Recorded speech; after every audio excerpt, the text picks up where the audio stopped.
Hello and welcome to Port Elizabeth, the beautiful city. I make this part 3.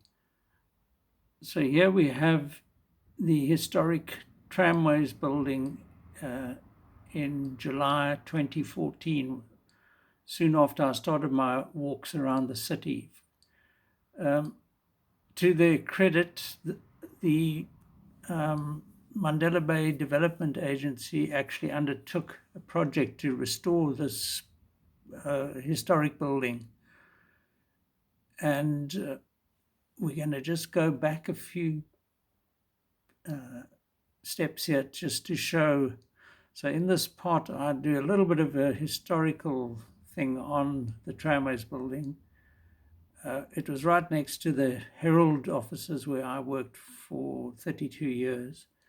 My grandfather, J.C. Bentley, was company secretary back in, became company secretary of PE Tramways in 1925, only the second person to occupy that position. And the company opened, PE Tramways opened in 1881, initially with 5 horse cars from America, and from 1897 it converted to electrical power. And trams only stopped running in December 1948 when buses took over, and the company later changed to the Algoa Bus Company. I believe the building was opened in 1898, but at this point I hadn't finally established that, but I think that was the correct date. So I popped along there, parked nearby. This was actually the view I would have of Fort Frederick when I parked roughly this sort of view when I parked my car to go to work each evening. So it's nicely situated on a hill overlooking the Barkens Valley, Lower Barkens Valley. So then I walked along Valley Road, Lower Valley Road, and wanted to get a look at what they were doing to restore this place, which had been allowed to really degenerate and decay from about the 1990s, even earlier possibly. And, things were happening. Work was afoot, and I was optimistic given that the early part of the work was going very well. It was a bit of a mystery what they planned to do indoors, but it later transpired.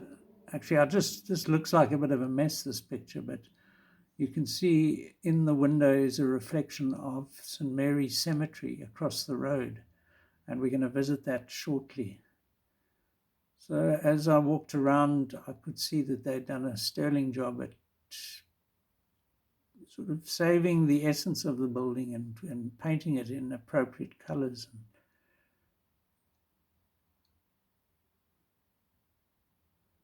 And that's looking up the valley. This river, the Barkens, goes from this narrow channel that you see there, just a little canal really.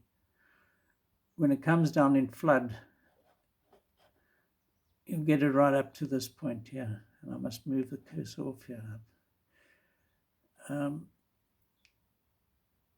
So while at it, I had to just take a shot across the cityscape, and here you can see the magnificent original clock tower of the old post office with its yellow and green colors, with the City Hall clock tower next to it. Unfortunately, they've restored the old post office clock tower, but the color is now a shiny metallic blue, and it looks totally inappropriate. So looking back at the Tramways building from St. Mary's, so we're about to, I think, venture into St. Mary's. Yeah, and it's, I've done a lot of research here, so you can stop at any point and look at these gravestones and see the poignant stories attached to them. I'm not going to do that now, but as I say, it's all I've recorded as much as I could make out from the pictures. There you've got the sort of freeway in the background. So, yeah, it's a real historic. I mean, this cemetery opened in just before 1800. 1799, they set up Fort Frederick. So I think around about then. And look at this erosion. It just shows you how long it's been there. And of course, vagrants have destroyed quite a bit. The weather has as well. So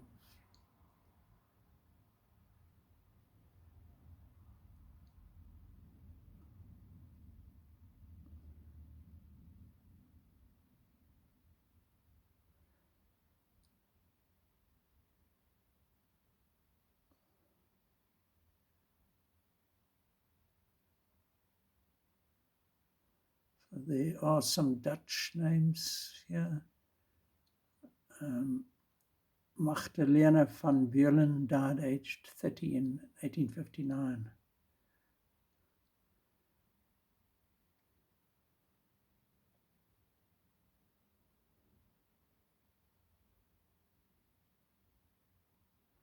So this is an interesting thing. I was relieved to see it still standing. You'll notice the arm broken off, the right arm. So back in the mid-80s, I went there and I sketched that.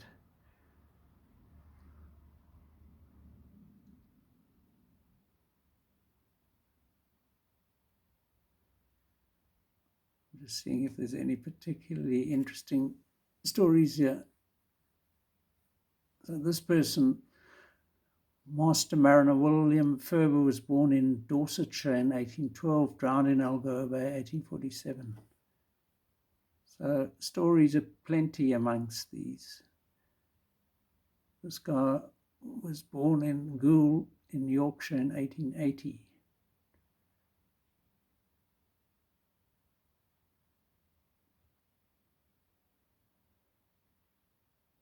Oh, sorry, he died in 1880. So he was an infant when he came out to South Africa. Lots of child deaths there. Another eroded. Notice that building in the background. We're going to get there shortly. Yeah, died aged 37 in 1836, so clearly also an 1820 settler.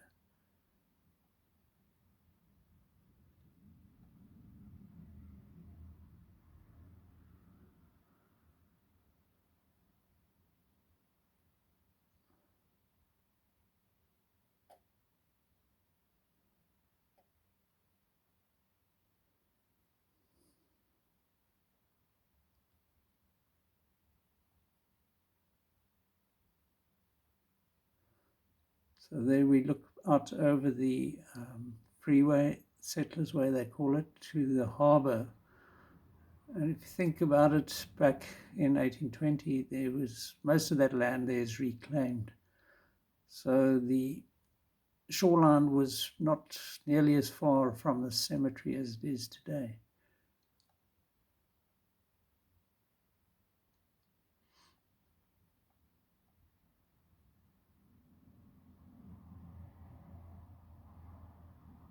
So up on the hill is St. Peter's Anglican Church, which was inaugurated in 1877 in the then mixed race area of Southend.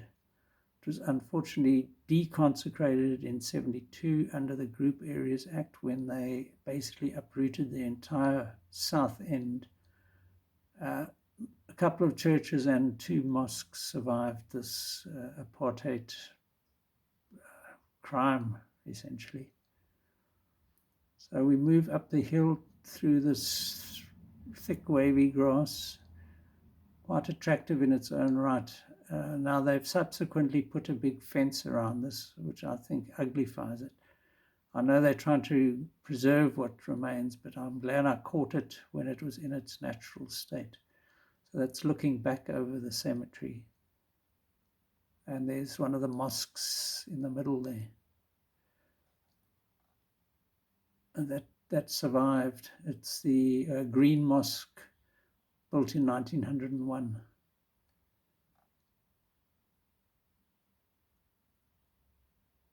So some beautiful stonework on this church. Sadly, as I say, destroyed. Here's a bit of a story about it. The sculpture was unveiled in 1927 to mark those who served in the Great War. And it was later moved to the Church of St. Mark and St. John in Parkside. So when I looked around this church, I found signs that our friends, the vagrants, had been present. A lot of filth around, unfortunately. So it was just as well that they did something to protect the remains, the ruins. And that's a view from the church across. You can see the Donkin Lighthouse there and St. Augustine's Cathedral, one of the early 1850s or so.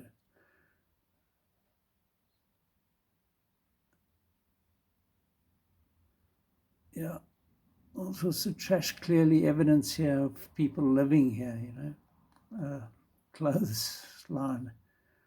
There was actually a smoking fire in the middle, sort of the remains of a fire. So one felt pretty insecure that you might be set upon by some vagrants or something. And yeah, you can see how the soil was eroding. So we head back down through the cemetery.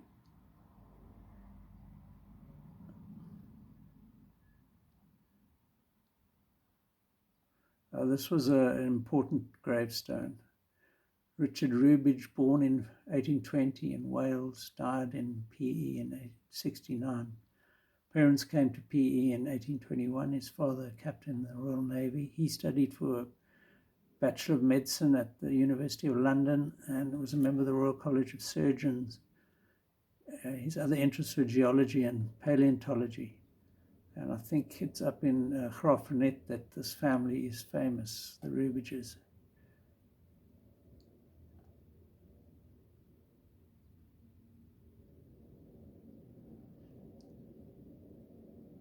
Yeah, some Freemason signs up here, I think, on the right.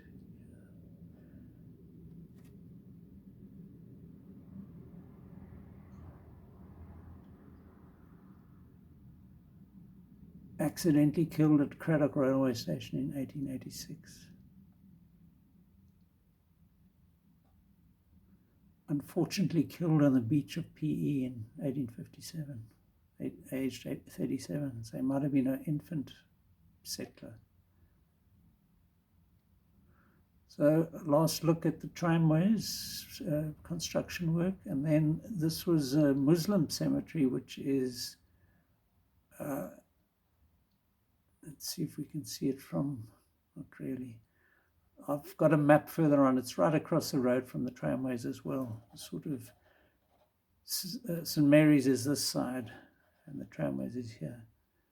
And do we have a date for this? I don't think so. So I'm at the Muslim cemetery looking back at the tramways. And that's where I worked just behind here. Actually, on the right there is part of the Herald building. And Walton, actually, E.H. Walton used to owned the Herald for a while in the early 20th century. And that was a printing company which folded essentially while in the early 2000s, I think. So this is an aerial view from our friends at Google Earth, and there's the Tramways building, and that church is down there somewhere, the ruin. Look at all these bridges at the mouth of into the harbour on the right here. And that's zooming in on the Tramways building there. That's before restoration began. And in fact, that office section there was demolished because that was a later addition. And this is the old church here. And then I just walked a little bit up White's Road, and there's this bizarre installation. And there is one of your taxis, so it kind of fits in. Looking back down at the City Hall and Plainace, this thing, sort of Art Deco, I suppose.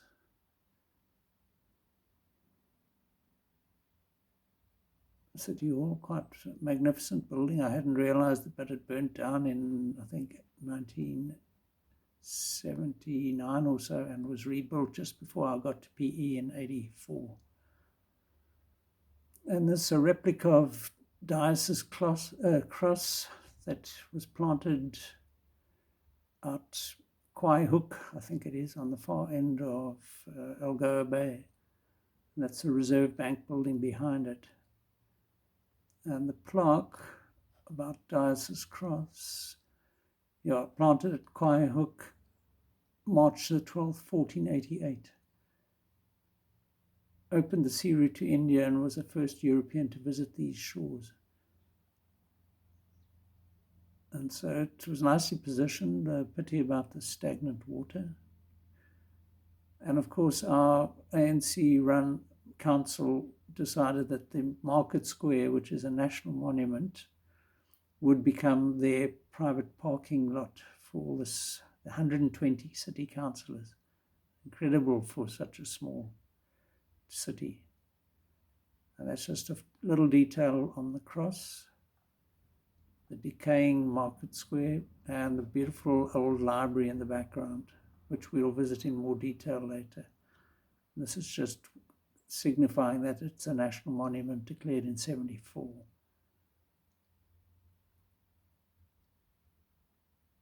Yeah, the main library is a story in itself. But we'll get back to that. Till then, cheers.